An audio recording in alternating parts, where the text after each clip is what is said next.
دوا بەدوایەوەی لە ماوەی ڕابردوودا دانوستانەکان لە نێوان هەرێم و بەغدا دووچاری سەقبەستنی ئەوتۆ هاتوون و لە ئێستادا هەرێم و بەغداش جەخل لەسەر دەستپێکردنەوەی قۆناغی کینوێ لە دانوستاندن دەکەنەوە. مامۆستایانی زانکۆ بە پێویستی دەزانن دانوستانەکانی نێوان هەرێم و بەغدا بە بەشداری نێوەنگیری نێودەوڵەتی بەڕێوە بچن. هەڵبەت لە دانوسانی پێشویان لە گفتوگۆکانی پێشووی نێوان بەغا و هەولێرە وەفدی نێودەوڵەتی یاخود بڵێن لە جیهەتی سێم ئامادەجی نەبووە بەلای کەمەوە هەرچی ژووترا بێ بۆن حتا لەسەر وەرەقەش بێ ئێستا بۆتە حەبر عەلە الوەرەق چونکە بۆ لایانی نێودەوڵەتی بەلایانی کەمە نەتەوە گرتوەکان ئەمریکایان دەوڵەتانی زیلێز تەواجودی نەبووە. کورد لە ئێستاە ئەگەر بەغاش رازی نەبێ ئەبێ بەبێ لایانی سێم نەچێتە مفەوەزاتەوە. بەلای کەمەوە بەغا لەبەروی ئێستا غالبە وەکو مەغروبێ سەیری تۆەکە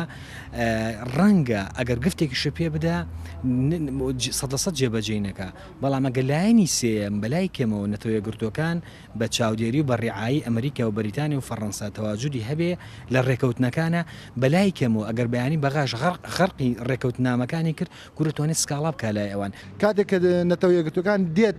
دەبێت بە نێوەنگیر ئەمە خۆی بۆ خۆی دانپیانانێکە بە قەزەی کووردا بۆیە پێویستە کورد لەم کاتەیە نێوەنگیری نەتەوەیەگرتوەکان هەڵبژێرە بەبێ ئەوەی هیچ بڵێن سازیشە بکات لەوەی نێوەنگریەکان بڵێن تورکیا بێ یان ئێران بێت چونکە هیچ کاتێک نێوەنگیری ئەم وڵاتانی چواردەور لە بەرژەوەندی کورد ناشکێتەوە و نەشکاوەتەوە تاکوی ئێستا. بە بڕای مامۆستایەکی زانکۆش جگە لە بەدیلی دانوستاندن هیچ ئەلتەرناتیڤێکی تر لە بەردەم هەولێر و بەغدادا نییە.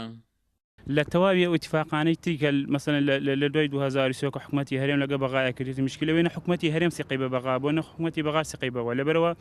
سشکە قسە ئەکتری مەسەن ئەچنە بەغا و هێنەوە مهمترین شت ئەوەی تەواوی ئەو وەفدانی کە چونەتە بەغا وەفدی حیزبی بوون وەفدی حکومی نەبوون ینی نوێنەری حکوومەتی هەرێم کوردستان نەبوون مەسەن خەڵک لە وەفدانە بۆ هیچ پلەیەکی حکومی نەبوو لەبەرەوە بەغاش هەموو هەمیشە کە ئیتفاقی لەگەڵانە کردووە نەبەغا پابند بۆ بەم ئیتفاقیەوە نە هەرێمی کوردستان پابند بووە لەبەرەوە ئەگەر نێوەنگیری نێودەوڵەتی هەبێ شتێکی زۆر باشترە لەوەی لە بینی بەغا و هەرێما دوای ئەمان کە ئەڕۆن هیچ ئیلتیزاماتێکیان مهمەکە ئەوەیە ئایا ئەمان ئەو ئیتفاقاتە ئەکەن هیچیان ملزەمن بەوەی ئەم مشکلەمانەوەی ئیتفاقات کراوە مشکلەمانەوەی پێوە ئیلتیزام لەبەرەوە ئەگەر چاودێریشی دەوڵەتی نێودەوڵەتی هەبێت مەسەلەن لەوانەی تریشا کە لە ڕابردوو شاکردم بەڵام من پێم وایە نە بەغا ئەوێ چاودێری نێودەوڵەتی بۆ ئیتفاقەکان نە حکوومەتی هەرێمش ئەوێ چونکە حکوومەتی هەرێمش زۆر مانێنەمانی لە کۆمەڵی مادەی دەستوری خۆی ئەدزێتە حکوومەتی بەغا لە کۆمەڵی مادەی دەستوری ینی هەمویان ئەوانە بەکارێن کە لە بەروژەوەندی خۆیان لەبەرەوە ئەگەر چاودێریشی نێودەوڵەتی هەبێت زۆر باشترە لەوەی کە دوو بە دوو ئیتفاقاتەکە بکرێت. وەک چاودێرانی سیاسی ئاماژەی بۆ دەکەن بۆ سەرکەوتنی دانوستانیەک کە لە نێوان هەرێم و بەغدا دەکرێت پێویستە لایەنی سێم و بە دیاریکراویش نەتەوەی گرتوەکان حزور و ئامادەیی هەبێت. عومەر غەریب، کورسات نیوز، چەمچەماڵ.